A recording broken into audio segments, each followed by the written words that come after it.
Hi, I'm Amelia Bordeaux. I'm live here at the Money Show in Vegas, and I'm here with Neil George. And Neil is the editor-in-chief of Profitable Investing. He's also the editor of Dividend Digest. So we were talking about the U.S. economy, what you like about the U.S. economy, and the upcoming presidential election cycle. What do you see on the regulation front?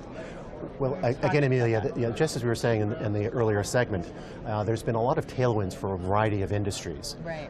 Regulatory changes for the financial sector, banks, and so forth that really were almost, restricted from making loans and so forth. That basically has been a big transformation, and therefore it really has seen dramatic improvements in efficiency ratios. In other words, the amount of revenue that it takes to get that additional dollar revenue. Profitability is quite good. We touched on the energy business. The oil and gas market was almost sort of restricted, whereby it was like one of those necessary evils. Right.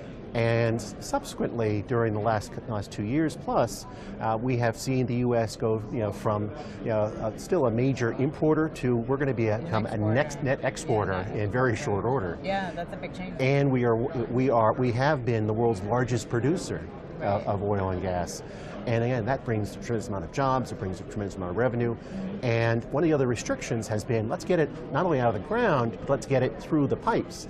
And the pipeline restriction, as far as expansion or new construction, really kind of kept a lot of the oil stuck in the ground. Okay. And so now that we're getting more of the approvals to say, okay, XYZ company, you can expand your pipe or you can build a new pipe. Now we're seeing that flow. Adding to that the additional marine terminal expansion, and that just helps to literally fuel the export boom.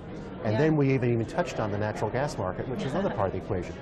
So you can go to other industries as well, the agricultural segment, changes in the Clean Water Act and the Waters of the America legislation, all very positive. And therefore, that's one of the things that has been quite good, with the last Congress and the current Congress, is that we've seen most of these policies stay intact. The administrative and various agency heads have been very instrumental to being very positive for their respective businesses that are fueling a lot of the growth that we've been enjoying in the U.S. And therefore, if we were going to see some reversal of that, or a change a full change in Congress, or a change in the White House, and therefore agency heads, those would create new headwinds for a lot of industries. At the same time, it would create other winners.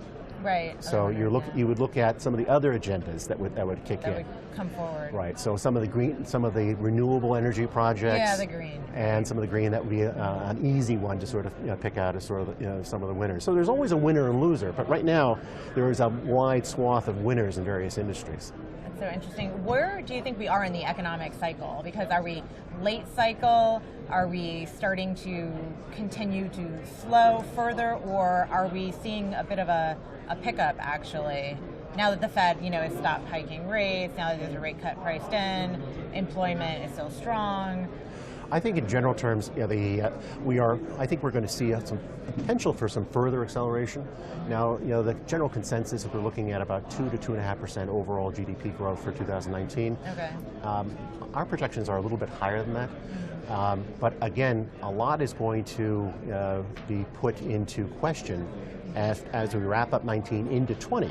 Right. Now, a lot of models are looking at least from the stock market standpoint, as seeing a further continuation of growth, maybe even an acceleration in earnings, from 19, and therefore that would be very buoyant. It would show buoyancy for the economy and good for the market.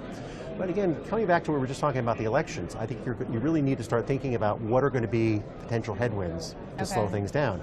If we see fewer headwinds with less political uncertainty, then I think you're looking at the economy might very well continue to expand. Inflation is still nowhere to be found, and we're really not seeing the pressures that are going to be coming to bear. So low inflation, good growth, that basically is all positive for the marketplace. Yeah, sounds optimistic. Now, the one thing that we haven't touched on, is the credit markets. Yeah, that's right. And one of the things that a lot of people are concerned about is sort of the rinse and repeat of 2007, 2008, in which you had a lot of sort of the push-button bankers buying into pooled loans, whether it be in the mortgage or whether it be from corporate loans. And we've seen that over the past year, a big buildup in the collateralized loan obligation marketplace. Okay. So privately placed loans for companies of various statures with not a lot of documentation, which then are bought or owned by private equity or investment funds. So there's been a big surge in the CLO market, which was curtailed a bit in the rundown in the fourth quarter, but now we're surging back. Oh, interesting. And therefore, so that sounds like a risk. That's one of those risks that are out there when looking at, because a lot of what folks are going to be looking at, the credit structure and the capital structure of the big banks, which are in great shape. Right. And they're going to say things are good. They're going to look at the publicly traded bond market, and they're going to see very strong demand for corporate credit, even down to the BBB space, and even slightly lower than that potentially. Okay. But what we're really missing in a lot of the analysis is looking at the impact of the CLO marketplace. Okay, and how can we track that? How can we see if it's getting worse? How can we see if it's... Well, again, it is somewhat opaque. Okay. Now, folks that can log on to the Bloomberg terminal, the professional folks, can pull in and look at all the issuance. They can look at the universe, and they can plot out where certain of the pools of these and individual securities are playing out, and we can model that sort of thing. Right. I don't necessarily know if we're getting a lot of the write-ups in the Wall Street Journal per se, or some of the mainstream financial press. Right. We probably won't see those articles until after we start seeing the cracks. Yeah, it's too late until it starts. So the process. Perhaps this is a little pitch.